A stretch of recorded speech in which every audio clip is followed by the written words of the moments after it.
कहानी की शुरुआत में हम देखते हैं कि काफी सारे ट्रक भर भर के माना क्रिस्टल्स को ले जाया जा रहा था जापान में। जो बड़ा सा रेड गेट खुला था, मिस्टर ओरलो उस पर अपना बैरियर बनाने वाला था। तो गेट कभी भी ब्रेक हो सकता है और मॉन्स्टर्स बाहर आ सकते हैं, इसलिए मिस्टर ओरलो ने अपनी पावर से बड़ा सा बैरियर बना दिया ताकि मॉन्स्टर्स बाहर ना आ पाए। तो वैसे तो जापान के लोगों को इस गेट से काफी दूर भेज दिया गया था, लेकिन मिस्टर ओरलो को कुछ ना कुछ महसूस होता है कि कोई ना कोई तो यहाँ पर है। बाहर आ जाओ, जो भी है यहाँ पर। तुमने तो कहा था यहाँ से सभी लोगों को निकाल दिया है। क्या सर? तभी हमें दिखता है कि बड़ी सी बिल्डिंग पर पीछे कोई ना कोई खड़ा होता है। तो ये और कोई नहीं, जिन्वू के पापा होते हैं और ये देख रहे होते हैं कि मिस्टर ओरलो की सेंस काफी ज्यादा तेज है, जो कि कुछ भी सेंस कर जाती है बहुत ही ज्यादा जल्दी से। जिन्वू के पापा यही सोच रहे होते हैं कि अब समय आ चुका है कि जैसे भविष्यवाणी की गई थी वैसा ही सब कुछ हो रहा है। बड़ा सा रेड गेट खुल चुका है और यहाँ पर सारे सोल्जर्स आ चुके हैं। तो हम देखते हैं कि रेड गेट से दूर जापानीज एसरंग हंटर्स की टीम खड़ी होती है, जो कि अगर मिस्टर ओरलो से कुछ नहीं हो पाया तो ये मदद कर सकते हैं उस चीज में, तो इसलिए खड़े होते हैं। फिर हम देखते हैं कि मिस्टर ओरलो सोच रहा होता है कि अगर आज मैंने इस एसरंग गेट को क्लियर कर दिया तो पूरे विश्व में मेरा नाम हो जाएगा और मैं नेशनल लेवल हंटर भी बन सकता हूँ। तुमको क्या लगता है? वैसे बाहर कितने लोग खड़े हैं मेरे लिए?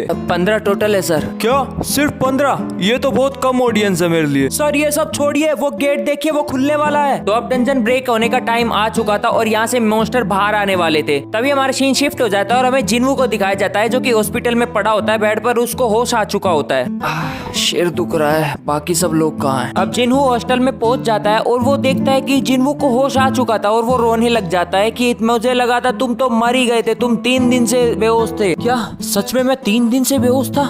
ऐसा तो कभी नहीं होता, आज पता नहीं कैसे हुआ। वैसे जो जापान में एसरंग गेट खुला उसका क्या हुआ?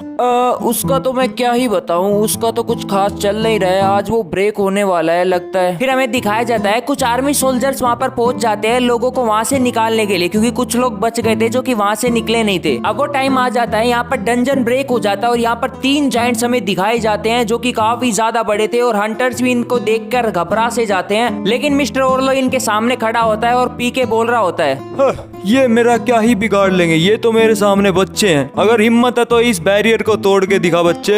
तो अब हम देखते हैं कि ये जो 3 जायंट्स आए होते हैं, इनमें से एक जायंट इस बैरियर को तोड़ने की कोशिश कर रहा होता है, लेकिन तोड़ नहीं पा रहा होता है और मिस्टर ओरलो स्माइल कर रहा होता है। तो अब ये जो जायंट इसको तोड़ने की कोशिश कर रहा था, इसके पीछे से एक बड़ा सा हाथ आता है और एक बड़ा सा जायंट इसके सामने आ जाता है, जिसको देखकर तो मिस्टर ओरलो भी घबरा जाता है। तो अब ये जो जायंट है वो इनसे भी काफी गुना बड़ा होता है। तो अब ये बड़े वाला जायंट इस बैरियर को तोड़ने की कोशिश करने वाला और ये एक ही वार में भाई इसके बैरियर के 2 टुकड़े कर देता है, मतलब 2 हिस्सों में इसको काट देता है। फिर सीन शिफ्ट होता है और हमें जिन्हू के पापा को दिखाया जाता है, जो कि अपने ऑफिस में सो रहे होते हैं। तो दरअसल इनको एक बीमारी हो जाती है जिसकी वजह से इनको ज्यादा नींद आने लग जाती है, जो कि जिन्हू की माँ को हो गई थी। सर आप 23 घंटे से सो रहे हैं, ये लीजिए। तो ये मैनेजर इस फाइल में जिन्हू की माँ को दिखाता है, जो कि इस बीमारी से पहली है जो बच पाई है पूरे वर्ल्ड में। अब जिन्हू के पापा से मिलने के लिए एक लड़की आती है और ये पूछती है कि आपको ये बीमारी कब से है। दूसरी तरफ हम देखते हैं कि जो बड़ा सा जायंट आया था डंजन से, उसने मिस्टर ओरलो को अपने हाथ में उठा रखा था।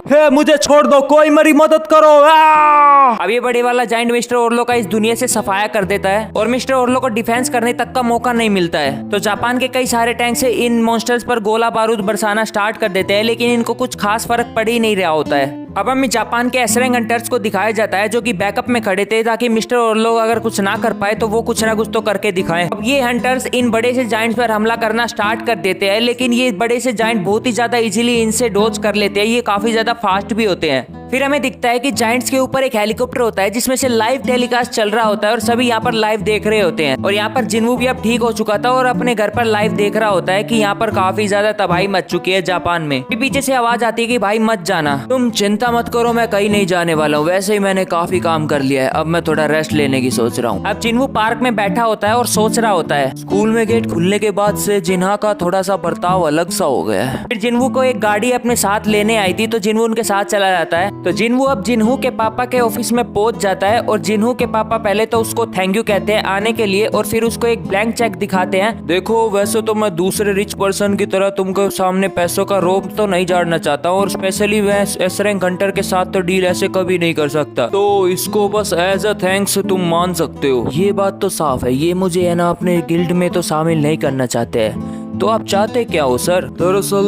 बात ये है कि मुझे भी वही बीमारी लग गई है जो कि तुम्हारी माँ को लगी थी। अच्छा तो ये बात है, क्या इसके बारे में जिन्हों को बताया आपने? नहीं नहीं, अभी इसके बारे में कोई नहीं जानता सिवाय मेरे 1-2 मैनेजर के, और एक तुमको भी मैंने बता दिया अभी। अब हम दूसरी तरफ देखते हैं कि जापान में तबाही का माहौल होता है, सारी जगह तबाही मची होती है और ये सब कुछ लाइव चल रहा होता है। ये बड़े बड़े जाइंट्स रोड पर घूम रहे होते हैं सभी लोगों को मारने के लिए, और एक बड़ा सा जाइंट गेट के सामने बैठा होता है जैसे कि वो गेट की सुरक्षा कर रहा हो। पता नहीं यार इनमें जान है भी कि नहीं, मुझे तो लगता है कि इनको कोई कंट्रोल कर रहा है, जैसे कि ये जिंदा ही नहीं है। अब इस बिल्डिंग में तो आग लगी हुई है, सारे जापान तबाही होने वाला है। उसके बाद हमें जिन्हू को दिखाया जाता है जो कि जिन्हू से बोल रहा होता है कि मैं जापान जा रहा हूँ और मुझे सभी लोगों को बचाना होगा। जिन्हू बोलता है ओके कमांडर, मैं भी तुम्हारे साथ चलूंगा। फिर जिन्हू बोलता है इसमें बहुत खतरा हो सकता है, तुमको यहीं सेफ रहना चाहिए। फिर जिन्हू बोलता है नहीं, मुझे भी जाना है, मैं भी आजिन गिल्ड का मेंबर हूँ। तुम्हारे मीडिया में इतने सारे फोटो आए हैं, मेरा एक भी फोटो नहीं आया। अच्छा ऐसी बात है तो तुम भी चल लेना मेरे साथ। 2 मिनट बाद ही जिन्हू का दिमाग घूम जाता है और जिन्हू बोलता है तुम सीरियस हो गए? मैं तो मजाक कर रहा था, मैं नहीं जाने वाला कहीं भी। ऐसा बोलकर जिन्हू अपने घर चला जाता है। तो जिन्हू अपने घर पहुंच जाता है और उसकी माँ दिखती है जो कि बोल रही होती है कि आओ खाने पर बैठ जाओ, काफी सारा खाना यहाँ पर तैयार होता है। फिर हमें वही सीन दिखाया जाता है जहाँ पर जिन्हू के पापा के साथ बैठा था और ये जिन्हू के पापा को मना कर देता है। देखिए मेरे पास इसका कोई खास इलाज है नहीं, और अगर मेरे पास इलाज होता तो मैं पूरी दुनिया में इसको बेच के पैसे कमा सकता था। तो जिन्हू यहाँ पर यही सोच रहा होता है कि एक्सिलर ऑफ लाइफ काफी ज्यादा लिमिटेड है, अगर वो ऐसे ही खर्च हो गया तो वो खत्म हो जाएगा। जिन्हू अब अपनी माँ से पूछता है जिन्हा ने खाना खाया या नहीं खाया। फिर जिन्हू की माँ बताती है कि नहीं, उसने खाना तो नहीं खाया, उसको भूखी नहीं थी, उसने बोला था। माँ मैं जापान जा रहा हूँ कुछ काम से। जिन्हू की माँ बोलती है कि तुम्हारा बाप भी कुछ ऐसा ही था, वो खाने के बीच में खाने को छोड़कर अपना काम करने के लिए चला जाता था। फिर जिन्हू जिन्हा से एक बार मिलने के लिए चला जाता है। जिन्हा